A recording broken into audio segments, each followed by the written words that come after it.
Who are the top midfield transfers to bring in for Game Week 30? All of that in this video. This is the FPL Force My Engage Nights. Let's get into it.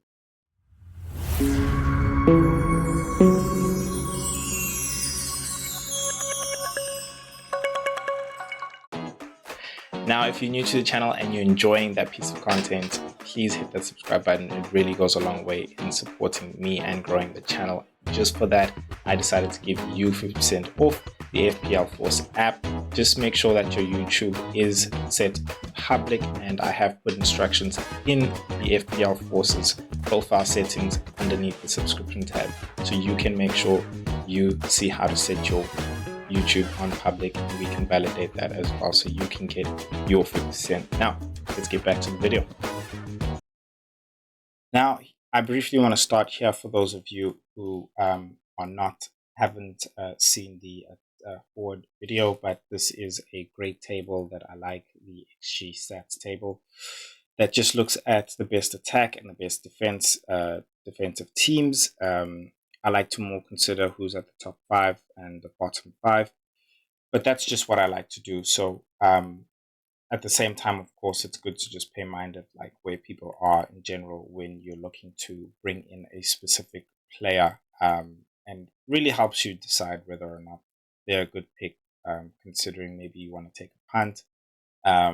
It just wouldn't make sense if you want to bring in, say, a Robbery if he's back and you're playing a top defense like, for example, let's say you're playing Liverpool, you can see they're at the top there. So I know they've been shaky, but I'm just trying to make an example.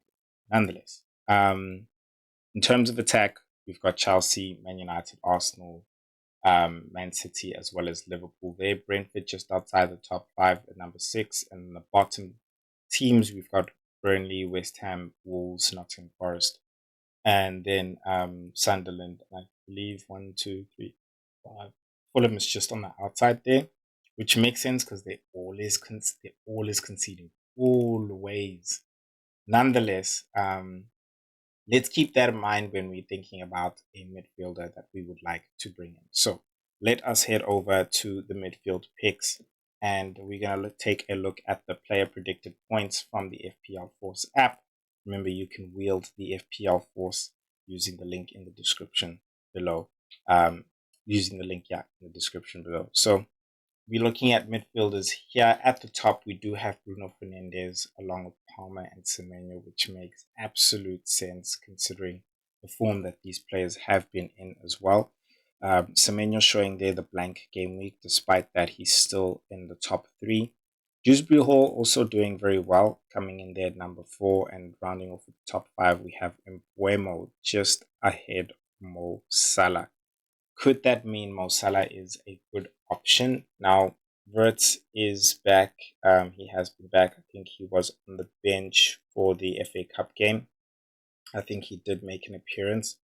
So I think he's a discussion between him and Mo Salah as a cheaper option. The only worry is, will he start this coming game with Tottenham? I think having had those minutes, which is great. The good thing is, before that Tottenham game, we do have the Champions League game. So I think seeing how many minutes he gets there should tell you whether or not, you can actually bring him in for the Tottenham game. Because if you ask me, and you had the option of Salah and Wirtz, based on Wirtz's previous form before he left, hey bro, Wirtz for me is looking good, man. I ain't gonna lie.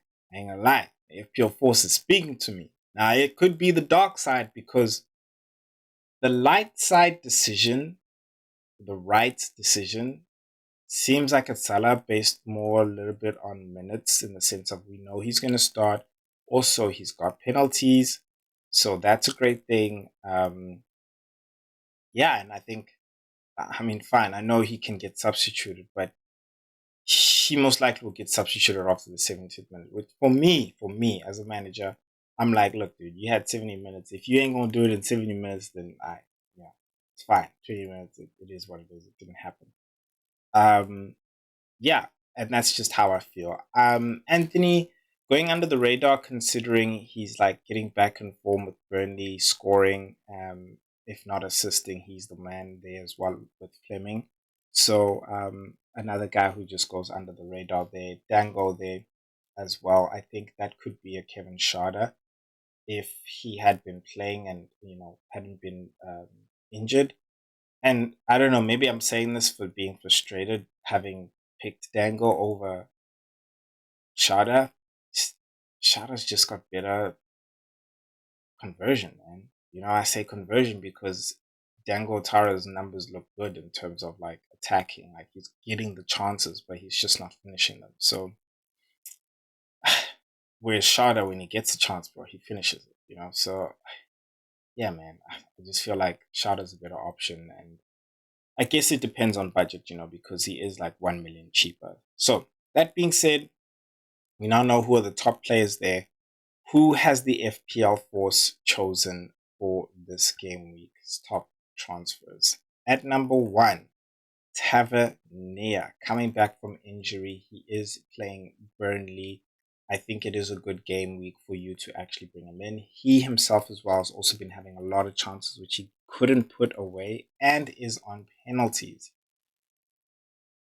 Bit of a differential, not even a bit, a big differential. So I'm happy to bring him in. Kevin Schade at number 2, also playing against Wolves, a bottom team, and they are number 6 in terms of attack. So I think it's another great opportunity there. We saw the bottom teams there consisting of Wolves and Burnley, so it makes sense to bring in a good striking player there. Again, it could be Schade, it could be Dango. I think based on your value, your team value that you have. I think either one is okay. I think Kevin Schade's got the least of transfers in, of course. But in terms of minutes, he's definitely there now. He even played in the FA Cup, which they just lost, recording just after that. But yeah, then Mo Salah at number 3, just because it's exactly what I was saying. I think it could either be him or Verts. Either way, the minutes aren't necessarily all that secure in the sense that Salah might not be playing those full 90 minutes anymore, but at least he's on penalties. If you don't have the money for him, I think Verts is great, but it's just about keeping an eye on the game against Galatasaray that they're playing in the Champions League. I believe that is tomorrow. They should be the first fixture. That'll be tonight because you guys will be seeing that this on the next morning. And then yeah, so it depends on you, Verts or Salah, and also the money. They're playing against Tottenham again. They are top side in terms of attack, as facing a team who's in the bottom 6, because Tottenham is number 6th or 7th there. But in terms of like descending XGC conceding, they basically like 20th. So they've been doing very bad the way they've been conceding right now, and it's almost like 2.5 XGC, so goals conceded. So if Liverpool like come through all serious there, I think they can walk away with 3 goals there. So Salah could definitely have a hand in there. Maybe 1, maybe 2, and I think he's still good for bonus. So yeah, that is my top 3 picks for the midfield. Did I mention I'm growing a community which I would love for you to be part of? And all you need to do is just sign up for a paid membership on the FPL Force app, which you can get 50% off of if you are subscribed to the channel. Would love to chat to you guys before, during, and after the actual game weeks. And I can also get in your questions, which I can answer to you right here on the actual channel. So please make sure you do that. Make sure your YouTube is set public. I have put the instructions to do that in the profile settings underneath the subscription tab. So please, would really love to see you guys in the community and chat with you guys as well. Now, let's get back to the video. All right, guys. Now, if you are pondering on needing forward transfers, then the best thing to do is check out this video. And if you're also wondering what a wildcard and a free hit for Game 30 looks like, then you can check out this video down here, and I'll see you guys in the next video. Peace.